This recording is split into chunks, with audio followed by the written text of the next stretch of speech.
Hi, this is Noah Kunin, correspondent for the UpTake and Brassfire's Groundhounds. I'm here with Chaise Martyn. He is managing editor of the Iowa Independant, one of the breakout new media ventures this election season. Chaise, thanks for joining us. Thanks for having me. We were just talking about the types of institutions you've already given interviews to, and what were they again, just really quickly? Sure, yeah, I've had inquiries from the BBC News, from Sky News, from a Spanish language newspaper in Los Angeles, from local affiliates who have come to town to cover the caucuses.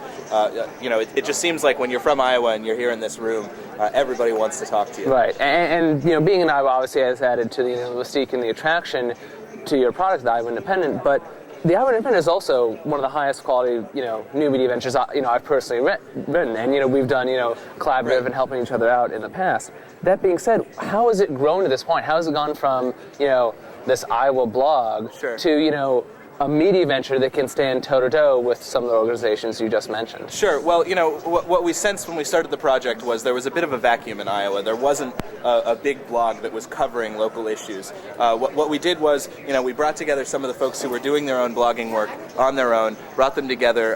The Center for Independent Media is paying them a small stipend to encourage them to continue working. But it's really just been sticking to fundamentals, trying to do reporting that will get taken seriously by the traditional media by playing by a lot of the same rules. I won't say that we subscribe to all of the same rules about, balancing stories and that sort of thing as the traditional media, but we do our best to be a reported blog. We aren't what most people have the stereotype of in terms of what bloggers are. We do original reporting, and we try to break real stories that we can add value to because we're on the ground here, and a lot of the national media folks who get shipped in just haven't been here and can't get at all of the stories that we get at.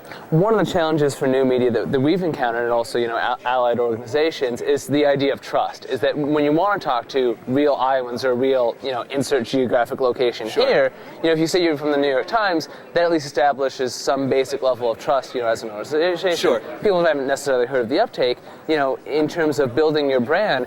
How did you get sources, in the early days or even now when you say, I'm with the Iowa Independent? Certainly. Well, we've actually found that, despite the hurdles that you mentioned, it's been a lot easier than we expected to break in. And I think part of that is that being in Iowa, there are so many press secretaries, so many organizations trying to make a difference in the caucuses, so many candidates competing, that there are almost more press secretaries than there are news outlets for them to talk to. Mm-hmm. So, when someone can't get attention for a story somewhere else, they started coming to us. And what eventually started happening was other national journalists, other national blogs across the country would watch us for those types of stories that weren't breaking out in the traditional media, and we became more and more of a powerful voice for those stories. And now, that became the pull for higher and higher. Exactly. And the more we built up our reputation, the more they talked to us, and it was really, no more difficult than that. Yeah. Two more questions for you before I let you go.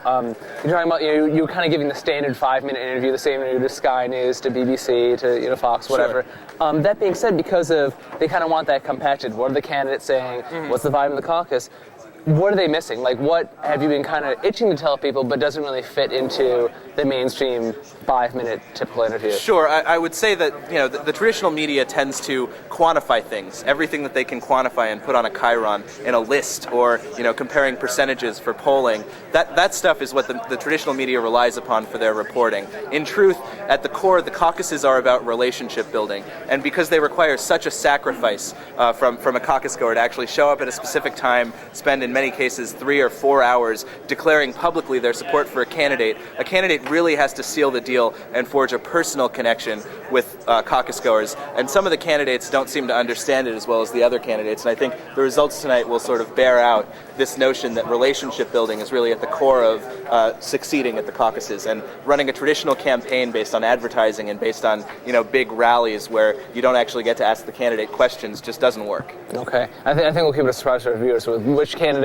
you were referring to that are the best relationship builders. Last question is, I was talking to Minnesota Public Radio today, and one of the questions they asked me is what my interpretation of what was Iowa going to be like on Saturday after everyone left. Is it going to be crestfallen? Right. Are they going to be excited to return back to their normal lives?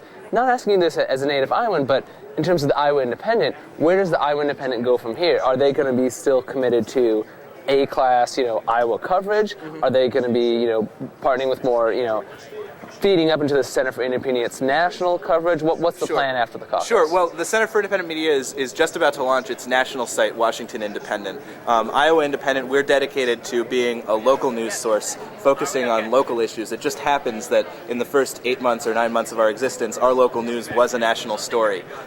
We're very committed to continuing to report on local politics because we really do think that that's where the gap is, and that's why we exist, because there aren't new media outlets in Iowa that are doing this kind of reporting without us. So we plan to continue reporting on local stories. We'll be watching the presidential campaign for sure, but we're going to enjoy being a big fish in a small pond again after January 3rd. Chaise, really glad talking to you. Thank you so much for taking the time out to talk to us. Thank you. That's Noah Kunin with the UpTake, talking to Chaise Martyn, managing editor of Iowa Independent.